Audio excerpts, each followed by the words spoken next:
Love you बच्चों, welcome back to our YouTube channel Rahul sir bio Trivedi. तो एक बार फिर से बात होगी किसकी?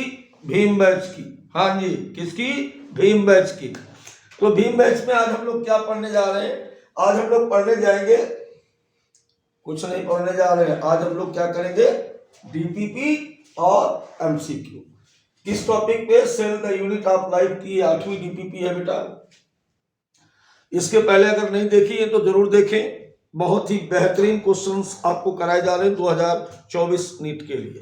तो चलिए बिना टाइम बर्बाद किए, ये रहा पहला क्वेश्चन आपकी स्क्रीन पर, बिल्कुल केबीसी स्टाइल। हाँ जी, तो पहला सवाल आपके सामने ये है। वाह, सवाल भी स्टेटमेंट वाला पहला है। Nice. Which of the following statement are correct? All eukaryotic cells are identical. Eukaryotic cells include protists and fungi. Large vacuole is absent in plant cells. Centrioles are absent in plant cells. Choose the correct answer for option given below. देखो बेटा, यहां पर पहली बात तो आपको क्या करना है कि which of the following statement are correct, correct चुनना है। चलो करेक्ट करते हैं। क्या करना बेटा? इसमें हमें करेक्ट के बारे में बात करनी है। चलिए अब सीरियसली देखते हैं बेटा। All eukaryotic cells are identical, यह बात करेक्ट नहीं हो सकती, क्योंकि सभी यूकैरियोटिक कोशिकाएं एक समान नहीं होती हैं। सभी सेल्स अलग अलग होती हैं अपने कार्य के आधार पर। दूसरा है eukaryotic cell include protist and fungi, ये वाली बात सही है। क्यों सही है? क्योंकि मोनेरा में ओनली इन मोनेरा प्रोकैरियोट्स होती है, बाकी सभी जितने भी किंगडम है इन सभी किंगडम में यूकैरियोट्स पाई जाती है। तो प्रोटिस्टा और फंजाई दोनों में पाई जाने वाली जो सेल है बेटा वो यूकैरियोटिक होती है। ये स्टेटमेंट बिल्कुल राइट लग रहा है। राइट लग क्या रहा? राइट है यार। चलिए, large vacuole is absent in plant cell, ये बिल्कुल बात गलत है, क्योंकि large vacuole is present in plant cell, तो ये करेक्ट होता। तो ये वाली बात हो गई गलत। Centriole are absent in plant cell बिल्कुल सही है, क्योंकि सेंट्रियोल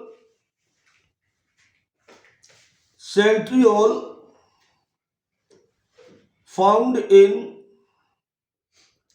एनिमल सेल, कभी भी प्लांट सेल में सेंट्रियोल नहीं पाया जाता है। तो बेटा कौन कौन सा सही हो रहा है?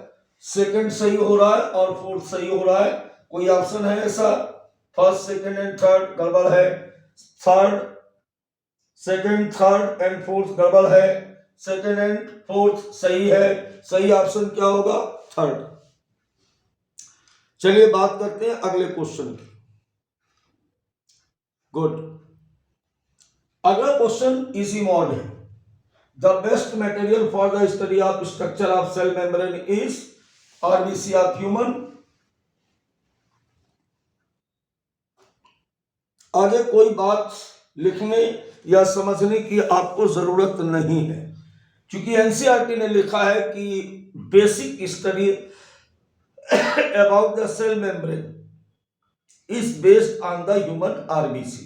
तो बिल्कुल दिमाग नहीं लगाना है, याद रखने वाली बात है। इजी मोड का क्वेश्चन था, मैंने पहले ही कहा आपसे। क्वेश्चन नंबर थर्ड की बात करते हैं अब। Which chemical property is shared by all type of lipid forming the plasma membrane? Sugar component, glycerol backbone, phosphate group, hydrophobic region। देखो यहां पर क्वेश्चन ये मॉडरेट लेवल का क्वेश्चन है, थोड़ा दिमाग लगाएंगे। प्लाज्मा झिल्ली बनाने वाले सभी प्रकार के लिपिड किस रासायनिक गुण को साझा करते हैं? शर्करा के कंपोनेंट, ग्लिसरॉल बैकबोन, फॉस्फेट समूह या हाइड्रोफोबिक क्षेत्र। देखो लिपिड यार कोई भी हो, उसमें एक सबसे कॉमन पॉइंट ये होता है कि सभी प्रकार के जो लिपिड होते हैं उन लिपिड्स में जो हाइड्रोफोबिक टेल होती है ये होती है हाइड्रोफोबिक टेल। ये जो हाइड्रोफोबिक टेल होती है ये सभी प्रकार के लिपिड में समान होती है। आंसर इसका सही जा रहा है 4। ठीक, चलिए आगे बात करें क्वेश्चन नंबर नेक्स्ट की। बड़ा प्यारा सा क्वेश्चन, मॉडरेट लेवल। आज की बीपीपी बेटा बिल्कुल मॉडरेट लेवल की है, इजी मोड नहीं है, इसलिए दिमाग लगा के जरूर खेलिएगा, ठीक है। और क्वेश्चन को खेल की तरह खेला करो। क्वेश्चन को टफ या क्वेश्चन बड़ा छोटा देख करके नहीं, कॉन्सेप्ट के आधार पर क्वेश्चन किए जाते हैं। कि बड़ी सी लैंग्वेज दिख गई तो आप डर गए, नहीं। कोई बड़े बड़े डायग्राम दिख गए डर गए, नहीं। पहले समझो तो बात पूछ क्या रहा, हो सकता है आपको आता हो। क्वेश्चन है, the lipid molecule present in plasma membrane have polar head and non polar tail as shown in figure, which option represents the correct arrangement of lipid in lipid bilayer. Very good. देखो इसने क्या कहा, इसने कहा कि ये वाला जो डायग्राम आपको दिख रहा है ना, इस डायग्राम को अब आप ठीक से देखिए। इस डायग्राम को आप ठीक से देखिए। जब इसे ठीक से देखोगे तो हमारी बात याद आ जाएगी कि ये वाला पोर्शन जो है इसका ये क्या है, ये पोलर हेड है, और ये जो है ये इसकी नॉन पोलर टेल है, ठीक है। अब वो ये कह रहा है कि जब प्लाज्मा मेम्ब्रेन बनती है तो ये किस प्रकार से अरेंज होते हैं। ऑप्शन नंबर एक आपको दिखा। एक में हम क्या देख रहे हैं, एक में बेटा हम देख रहे हैं कि पोलर हेड अंदर की तरफ है। एक में हम क्या देख रहे हैं कि पोलर हेड जो है वो अंदर की तरफ है, आपको भी दिख रहे होंगे, ये पोलर हेड अंदर की तरफ दिख रहे हैं। जबकि आपको क्या बताया था मैंने कि पोलर हेड हमेशा आउटवर्डली रिप्रेजेंट होते हैं, पोलर हेड हमेशा बाहर की तरफ होते हैं। ऑप्शन नंबर सेकंड को देखेंगे अगर आप, तो यहां पर आपको दिख गया, ये देखिए, ये हमेशा कैसा दिख रहा है बेटा, यहां पर ये पोलर हेड बाहर की तरफ है। तो पोलर हेड हमेशा जो होते हैं वो आउटवर्डली होते हैं। पोलर हेड आउटसाइड होते हैं, हमेशा ध्यान रखो इस बात को। तो ऑप्शन इसका क्या सही हो जाएगा, second option is correct. Okay, चलिए बात करते हैं अब हम लोग अगले क्वेश्चन की। तो अगला क्वेश्चन हमारे पास ये रहा आपके सामने, the head of phospholipid molecule is at an angle of 40 degree at the outer surface on the inner surface embedded in protein molecules. देखिए ये पहले वाला अगर सवाल आपको आ गया, इसके पहले वाला, तो इसमें बिल्कुल दिमाग नहीं लगाना है। हमेशा पोलर हेड किधर होते हैं, एट द आउटर सरफेस। ये वाली बात आपको भ्रमित करने के लिए तीनों बातें लिखी हुई, इनर साइड पे कभी होता ही नहीं। एम्बेडेड इन प्रोटीन मॉलिक्यूल्स बिल्कुल गलत बात है, क्योंकि protein embedded in lipid by molecules, हमेशा प्रोटीन लिपिड में एम्बेडेड होती है, ना कि लिपिड प्रोटीन में एम्बेडेड होता है। चलिए बात करें अगले सवाल की। अगला सवाल है, lipid are arrange within the membrane with the polar head toward inner side and the hydrophobic tails toward outside, both head toward inside, both head and tail toward inner side. ध्रुवीय सिरे अंदर की तरफ और hydrophobic पूंछ बाहर की तरफ, बिल्कुल गलत बात। दोनों सिर और पूंछ बाहर की ओर हो ही नहीं सकते। ध्रुवीय सिर बाहर की ओर, हाइड्रोफोबिक टेल हमेशा अंदर की ओर होती है। ये बात बिल्कुल बेटा सही है। देखिए आप इसका आंसर लगा ले पहले 3। अब हम बात करेंगे कि क्यों सही है, ये आप स्क्रीन पर देखिए। अभी थोड़ी देर पहले मैंने आपको बताया था कि इस प्रकार से ये जो पोलर हेड होते हैं, इस तरीके से दोनों तरफ ये जो पोलर हेड हैं ये किधर होते हैं, ये किधर होते हैं, ये हमेशा बाहर की तरफ होते हैं। और जो इनकी हाइड्रोफोबिक टेल होती है वो हमेशा अंदर की तरफ होती है, इस तरीके से ऐसे। ये हमेशा हाइड्रोफोबिक टेल किधर होती है, अंदर की तरफ होती है। तो बेटा इसका सही आंसर मैंने क्या कहा कि इसका सही आंसर थर्ड होगा, क्योंकि पोलर जो ध्रुवीय सिर है ये बाहर की ओर है। ये देखो, ये पोलर हेड है, ये पोलर हेड है, और ये इसके अंदर पाए जाने वाले क्या है, ये क्या है, हाइड्रोफोबिक टेल है। तो ये बेटा यहाँ पर क्या हो जाएंगे, टेल हो जाएंगे इनसाइड। ठीक है, तो कोई क्वेश्चन की लैंग्वेज देख के नहीं करना है, अगर पढ़ा हुआ है तो जरूर आपको आएगा। अगला क्वेश्चन AR वाला है। अच्छा, स्टेटमेंट है, read the given statement and select the correct option. इसका हिंदी हो गया कि दिए गए कथनों को पढ़िए और सही कथन को चुनिए। पहला स्टेटमेंट कह रहा cell membrane is composed of lipid that are arranged in a bilayer. बिल्कुल सही कह रहा। 3 क्वेश्चन हमने इसी लाइन पे किए कि किसी भी प्लाज्मा मेम्ब्रेन में लिपिड पाई जाती है और लिपिड हमेशा 2 लाइनों में व्यवस्थित होती है, 2 लेयर में व्यवस्थित होती है। एकदम सही है। In bilipid layer hydrophobic part are present at outside. Hydrophobic part are present at outer side. देखो, इसको एक बार और देख लो आप। आपको बार बार मैं उतनी देर से यही डायग्राम बता रहा हूं कि ये जैसे लिपिड है, ये इसका पोलर, ये पोलर हेड है, और पोलर हेड हमेशा कैसा होता है, हाइड्रोफिलिक होता है। कैसा होता है, वाटर लविंग होता है, और ये हमेशा आउटसाइड होता है। ठीक है, तो मेरे ख्याल से जो सेकंड वाला है, in lipid bilayer hydrophobic part are present at outer layer, इसका मतलब ये कह रहा है कि ये जब लिपिड में होता है, तो लिपिड में जब होता है तो ये ऐसे होता है, तो ऐसे हो ही नहीं सकता कभी नहीं, सॉरी हाँ, बाहर की तरफ ये होगा और ये अंदर की तरफ होंगे, तो ऐसा थोड़ी हो जाएगा। तो इसका मतलब सीधी सी बात है कि both statement first and statement second are correct. गलत बात, both statement first and second are incorrect, ये भी गलत है, क्योंकि हमारे पास एक सही है एक गलत है। Statement A is correct but statement second is incorrect, is the right answer. आप आंख बंद करके सॉल्यूशन के साथ इसका थर्ड आंसर लगाइए और बेटा 4 नंबर पाइए बिना किसी माइनस के। चलिए अब हम बात करते हैं अगले क्वेश्चन की। विच of the following is an energy dependent process. इसी मॉड है, अगर आपने पढ़ा है सेल मेम्ब्रेन तो आपके लिए बिल्कुल इजी सा क्वेश्चन है, क्योंकि आपको बताया गया था कि डिफ्यूजन हमेशा कंसंट्रेशन ग्रेडियंट के कारण होता है, इसमें कोई भी एनर्जी नहीं लगती। पैसिव ट्रांसपोर्ट होता है। एक्टिव ट्रांसपोर्ट में हमेशा क्या करते हैं, एनर्जी को एक्सपेंड किया जाता है, एटीपी एक्सपेंडिचर प्रोसेस है। इसका एग्जांपल आपको मैंने बताया था सोडियम और पोटेशियम पंप। क्या बताया था, सोडियम और पोटेशियम पंप, इसका एग्जांपल बताया था। तो एक्टिव ट्रांसपोर्ट कराने के लिए हमेशा क्या कराना पड़ता है, एटीपी खर्च करानी पड़ती। क्यों करानी पड़ती है, इसका सीधा सा बात है कि हमेशा एक्टिव ट्रांसपोर्ट जब भी होता है बच्चों, तो हमेशा अंदर की तरफ जो कंसंट्रेशन होता है वो अधिक होता है। इधर क्या होगा, कंसंट्रेशन अधिक होता है, और इधर पदार्थ का कंसंट्रेशन जो होता है वो हमेशा कम होता है। तो यहाँ पर ठूंसना पड़ता है इनको, और इस ठूंसने के लिए हमें यहाँ पर एटीपी खर्च करनी पड़ती है। क्लियर हो गया। तो हमेशा ध्यान रखो कि एक्टिव ट्रांसपोर्ट जो होता है वो एनर्जी एक्सपेंडिचर प्रोसेस होता है। चलिए बात करते हैं अगले क्वेश्चन की। एक बार फिर से शायद स्टेटमेंट वाला question. Choose the incorrect statement regarding cell membrane. कोशिका झिल्ली के लिए इनमें से कौन सा कथन गलत है। चलिए पहला कथन क्या कह रहा, generally smaller molecule pass easily and readily than large molecules. Water soluble substance pass through it less readily than lipid soluble substance.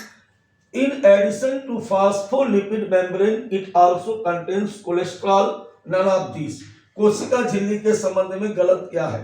आमतौर पर छोटे अणु बड़े अणुओं की तुलना में आसानी से गुजर जाते हैं। बिल्कुल सही लग रहा है मेरे को, गलत नहीं है। पूछा क्या गया है, इनकरेक्ट। भाई हमने कहा था जब भी इनकरेक्ट करेक्ट वाला आए तो उसको अंडरलाइन कर लो ताकि आप कंफ्यूज ना हो।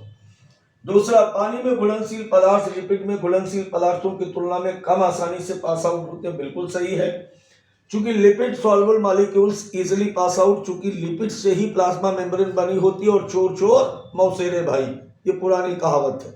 लिपिड में घुलनशील और लिपिड की ही बनी हुई है ना। हाँ। तीसरी बात देखिए क्या इनमें फास्फोलिपिड झिल्ली के अलावा कोलेस्ट्रॉल भी होता है। तो आपको याद होगा कि इस तरीके से यहाँ पर जब आप इसको ऐसे बना रहे थे तो यहाँ पर बेटा कोलेस्ट्रॉल भी रखा हुआ था, है ना। तो भाई मेरे हिसाब से तो इसमें से कोई इनकरेक्ट नहीं है। क्या ऑप्शन है? नन ऑफ दिस बिल्कुल सही है। तो सही आंसर क्या हो गया इसका? 4 इसका बिल्कुल सही आंसर है। चूंकि इनमें से सारे कथन सही है, एक भी कथन इनमें से गलत नहीं है। चलिए बात करते हैं अगले क्वेश्चन की। अगला क्वेश्चन हमारे पास है select the incorrect statement regarding the plasma membrane. फिर से एक बढ़िया क्वेश्चन, मॉडरेट लेवल, डिफिकल्ट तो नहीं कहेंगे, मॉडरेट लेवल कहेंगे। और एनसीईआरटी की लाइनें होती हैं हमेशा स्टेटमेंट में, इस तरीके से हम लोग चाहते हैं कि आपको एनसीईआरटी लाइन टू लाइन याद हो जाए। चलिए पहला, ratio of protein and lipid varies considerable in different cell type. बिल्कुल सही लिखा हुआ है कि अलग अलग कोशिकाओं में पाई जाने वाली प्लाज्मा झिल्ली में प्रोटीन और लिपिड की मात्रा अलग अलग होती है। एकदम राइट बात है, एनसीईआरटी की लाइन है। दूसरा point, 52% protein and 40% lipid constitute the membrane of human RBC. 100% right है, 100% राइट है। ये भी एनसीईआरटी की ही डिटो लाइन है। Major lipid are phospholipid that are present single layer, ये गड़बड़ लग रहा है यार। Head of lipid is hydrophilic, ये सही लग रहा है। तो इसका जो सही आंसर है, यानी इसमें से एक ही चीज इनकरेक्ट मेरे को दिख रही है, और वो इनकरेक्ट बात क्या दिख रही है हमको कि major lipid are phospholipid that are present in single layer. नहीं, ये वाली बात गलत है। हमेशा यहाँ पे क्या सही था? By layer. हमेशा सही क्या होना चाहिए था यहाँ पर? By layer. लेकिन लिखा क्या है? Single layer. इसलिए बेटा थर्ड ऑप्शन जो है ये इनकरेक्ट है रिगार्डिंग टू प्लाज्मा मेम्ब्रेन। चलिए फिर एक बहुत ही मस्त सवाल, और इस सवाल को आप जरा ध्यान से देखिएगा। क्या कह रहा है? Identify the component labelled A B C and D is the given figure of cells membrane from list A to 6 giving along with the select correct option। Component ये दिए गए हैं।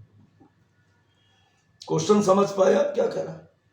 पहले समझो क्वेश्चन क्या कह रहा है। एक फिगर अब आपके सामने आ रहा है, दिखा बेटा? थोड़ा सा ज्यादा जूम हो गया, अब दिख रहा होगा। इसमें से देखो, एक तो ये ए, दूसरा ये बी, तीसरा ये सी, चौथा ये डी। इनके बारे में आपको बताना है कि ए बी सी डी क्या है। चलिए हम ऑप्शन बाद में देखेंगे, पहले हम बात करते हैं कि ये है क्या।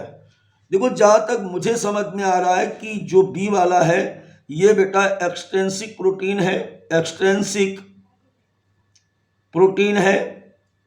और अगर अपन बात करें ए की, तो ए वाला क्या है? ये हमेशा शुगर लग रहा है मेरे को, शुगर है। डी वाला क्या है? डी वाला बेटा इंट्रिंसिक प्रोटीन है। ये क्या है? इंट्रिंसिक प्रोटीन दिख रहा है। ए बी सी, सी क्या है? लिपिड की बाइलेयर है, ये बाइलेयर है लिपिड की। चलिए अब क्वेश्चन पे आते हैं। क्वेश्चन पे जब आओगे, अब आप मैच करिए। तो ए का पहला क्या है? ए का पहला क्या है? शुगर, सही है। बी का सेकंड, तो बी का सेकंड प्रोटीन। बी में क्या लिखा मैंने? एक्सटेंसिव प्रोटीन, बिल्कुल सही लिखा है। बी का प्रोटीन भी है। सी का थर्ड, तो सी का थर्ड क्या है? सी में क्या लिखा मैंने? लिपिड बाइलेयर, ये भी सही है। और डी का फोर्थ बता रहा है, तो फोर्थ में क्या है? Cell wall. नहीं, ये तो सेल वॉल फिफ्थ, ये है। फोर किधर है भाई? ये इंटेग्रल प्रोटीन। यहां पर देखो डी में क्या लिखा है? Integral protein. तो I think my point is clear now. आगे बढ़ने की जरूरत इसलिए नहीं है क्योंकि पहला ऑप्शन ही हमको सही मिल चुका है। पहला ऑप्शन ही इसका करेक्ट है। क्वेश्चन अच्छे से समझ गए होंगे। ऐसे क्वेश्चन कठिन नहीं होते, बल्कि ये टाइम खाऊ क्वेश्चन होते हैं। क्योंकि पढ़ने में, चित्र देखने में, एबीसीडी मैच कराने में आपकी नीट स्पीड कम करने की कोशिश करता है। बेटा इसमें टाइम इतना ही लगेगा। इसके बदले जब कोई इजी क्वेश्चन मिले तो उसको जल्दी से निपटाना होता है, तब वो वाला टाइम इसके साथ मैनेज कर पाओगे। 2023 के पेपर में ऐसे बहुत सारे क्वेश्चन आए थे बेटा, जो पेपर को लेंदी बनाते हैं, कठिन नहीं, लेंदी बनाते हैं। चलिए अब देखिए, integral cell membrane protein are partially embedded in lipid layer, are completely embedded in lipid layer, so internal but not vertical movement within bilayer of lipid, all of these। कुछ समझ पाए? कहने का मतलब क्या था? यहां पर उसने पूछा है कि इंटीग्रल प्रोटीन्स के लिए कौन कौन सी बातें सही हैं। इंटीग्रल प्रोटीन मेम्ब्रेन्स, कुछ क्वेश्चन में गड़बड़ लग रहा है मेरे को। क्वेश्चन में अगर आप ऐसा कर लेना, इनकरेक्ट बताएं, इनमें से कौन सा स्टेटमेंट इनकरेक्ट है। अब इसका सही हो जाएगा, एक minute, integral cell membrane protein के लिए करेक्ट बताइए। तो अगर करेक्ट की बात करोगे ना कि इनमें से कौन सा करेक्ट है, तो are partially embedded in lipid layer, are completely embedded in lipid layer, ये भी दोनों सही है। So lateral but not vertical, सारी बातें सही है बेटा। अगर हम इंटीग्रल सेल मेम्ब्रेन्स के लिए बात करें तो सारी बातें इसके लिए सही है, सभी सेंटेंस इसके लिए सही है। चलिए बात करते हैं, the latest model of cell membrane is fluid mosaic model. मैंने कहा ना कि टाइम खराब नहीं करें, जो क्वेश्चन आपको डायरेक्ट आता है उसके लिए कोई टाइम खराब नहीं करना। चलिए आगे बात करें, according to the modern concept cell membrane is quasi fluid model. जो आपको निकलसन सिंगर ने दिया वो कैसा था? क्वासी फ्लूइड मॉडल था, क्वासी नेचर था, क्वासी फ्लूइड नेचर था इसका। तो बिल्कुल समय खराब मत करें, अर्धठोस या अर्धद्रव भी कह सकते हो। अगला क्वेश्चन हमारे पास है, the fluid mosaic model explain which aspect of the cell membrane, only structural aspect, only functional aspect, both structural and functional aspect. NCERT की लाइन मिल गई, कहीं और नहीं जाने की जरूरत है कि जो फ्लूइड मोज़ेक मॉडल जिसको सिंगर निकोलसन ने 1972 में दिया था, ये किसी भी कोशिका झिल्ली के कार्य और बनावट दोनों को एक्सप्लेन करता है। चलिए बात करते हैं अगले क्वेश्चन की। Cell membrane is selective permeable, this means that is allow all material to pass through, allow only water to pass through, allow only certain material to pass through। बिल्कुल मिल गया आंसर। सेलेक्टिव का मतलब है यही है कि सबको अलाउड नहीं करेगी, पहले सेलेक्ट करेगी सर्टेन मॉलिक्यूल्स जिनकी आवश्यकता सेल के अंदर होगी, उन्हीं को केवल अंदर आने देगी, और जिनकी आवश्यकता समाप्त हो जाएगी अंदर से भी सेलेक्ट करती, उन्हें बाहर भगा देगी। तो केवल सर्टेन मॉलिक्यूल्स की एंट्री को ये अलाउड करती है, इसीलिए इसको हम सेलेक्टिव परमिएबल मेम्ब्रेन कहते हैं, यानी इसका सेलेक्टिव परमिएबल नेचर कहते हैं। अगला सवाल आपके पास आ चुका है, many molecules can move briefly across the membrane without any requirement of energy in A special membrane protein, this is called passive transport. जब हम बिना किसी ऊर्जा को खर्च किए हुए, देख ले भैया एक बार जरा, विदाउट, बिल्कुल सही, without any requirement of energy, तो हमेशा इसको हम क्या बोलेंगे? निष्क्रिय परिवहन। क्या बोलेंगे बेटा इसको? निष्क्रिय परिवहन, राइट। अगर उसने ये दे रखा होता कि वाटर पास आउट करता है तो ऑस्मोसिस होता है। चलिए अगला क्वेश्चन हमारे पास है, the function of intercellular membrane is not to, intracellular membrane is not to establish number of compartment within the cells provided for the neat aseptial organization of enzymes and pigments, keep the cell rigidity so that is not collapse, provide a system of channel for the distribution of nutrients within the cell। देखिए question कठिन नहीं है, मैंने कहा ना कि question lengthy हो जाते हैं, कई बार पढ़ने में समय खाते वाले क्वेश्चन होते हैं। अंतःकोश की झिल्ली का कार्य क्या है? सेल के भीतर कई डब्बे बनाए, एंजाइम और पिगमेंट के स्वच्छ स्थानिक संगठन को प्रदान करे, कोशिका को कठोर बनाए रखे ताकि वह ढह न जाए, कोशिका के भीतर पोषक तत्वों के वितरण के लिए चैनल की एक प्रणाली को प्रदान करना। देखिए यहाँ पर जो बात हो रही इंटरसेलुलर मेम्ब्रेन यानी साइटोस्केलेटन की बात कर रहा है, और वो सिर्फ इसलिए होता है कि सेल को एक कांस्टेंट शेप बनाए रखा जाए, सेल ना तो बर्स्ट हो ना कोलैप्स हो। तो इस प्रकार से आंसर जाएगा थर्ड के साथ। चलिए अगला क्वेश्चन बात करें तो middle lamella is mainly composed of magnesium pectate, calcium pectate, sorry hemicellulose, calcium pectate protein और पेप्टिडोग्लाइकॉन्स। बिल्कुल सटीक आंसर क्या है? Calcium pectate. रटने वाली बात है और इसे याद करें कि दो कोशिकाओं के बीच में पाई जाने वाली ये जो मिडिल लैमेला होती है, ये मिडिल लैमेला हमेशा किससे बनी होती है? कैल्शियम पैक्टेट से मिलकर के बनी होती है। चलिए अगले क्वेश्चन की अगर बात करेंगे, अगला क्वेश्चन हमारे पास है dye injected into a plant cell must be able to enter and adjacent cells through microtubules, microfilament, plasmodesmata, tight junction। देखो ये उल्लू बनाने वाली बात है। ये कह रहा है एक कोशिका द्रव्य दूसरी कोशिका से किस प्रकार कनेक्ट होता है। डाई का मतलब यही था कि कोई रंगने वाला पदार्थ अगर एक सेल में डाला जाता है तो धीरे धीरे आगे वाली कोशिकाएं भी रंगीन हो जाती। किसके कारण हो जाती? अरे यार, cytoplasmic connection completed by the plasmodesmata. ठीक है, दो कोशिकाओं के कोशिका द्रव्य किसके द्वारा कनेक्ट होते हैं? प्लाज्मोडेस्मेटा के द्वारा कनेक्ट होते हैं। तो बच्चों क्वेश्चन हो गए फिनिश।